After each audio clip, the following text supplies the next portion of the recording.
Hello दोस्तों, स्वागत है आपका मेरे चैनल चलते फिरते में। दोस्तों, आज बात करना चाह रही थी प्रकृति के बारे में।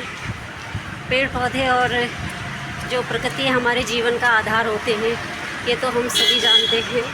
जिस तरह से एक माँ जो होती है वो अपने बच्चों का पालन पोषण करती है, उसका पूरा ध्यान रखती है, इसी तरह से जो प्रकृति है वो भी हमारा पूरा ध्यान रखती है।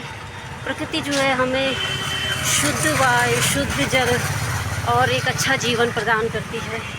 इसलिए दोस्तों, हमें अपनी प्रकृति का ध्यान रखना चाहिए, अपने पेड़ पौधों का ध्यान रखना चाहिए।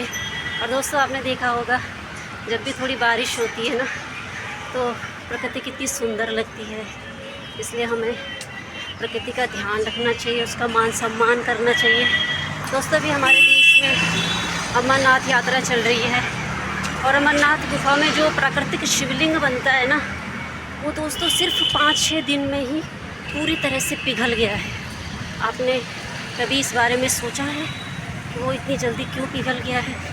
हाँ दोस्तों, थोड़ा बहुत तो मुझे यही समझ में आता है कि हम अपने विकास के लिए धरती माँ का कहीं ना कहीं नुकसान कर रहे हैं। अपने फ़ायदे के लिए कहीं ना कहीं हम पेड़ पौधों को काट रहे हैं।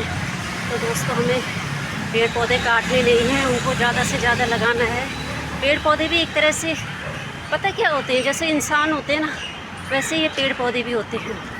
बच्चा जैसे छोटा होता है फिर वो बड़ा होता है, वैसे ही एक जो पौधा, जो हमारे पेड़ होते हैं वो पहले पौधा होता है और कुछ साल उसको पालना पड़ता है, फिर उसके बाद जाके वो पौधा बनता है। तो दोस्तों, मैं यही कहना चाहती हूँ कि पेड़ पौधे ज़्यादा से ज़्यादा लगाएं।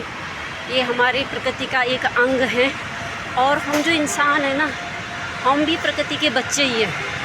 तो अगर ऐसी बातें आपको अच्छी लगती हैं तो मेरे चैनल को सब्सक्राइब कीजिए। Thank you. ये देखो दोस्तों, जिस पेड़ पौधों और प्रकृति के बारे में मैं अपने ब्लॉग में बात कर रही हूँ, देखिए प्रकृति कितनी सुंदर है। तो प्रकृति का सम्मान करें और ज़्यादा से ज़्यादा पेड़ पौधे लगाएं।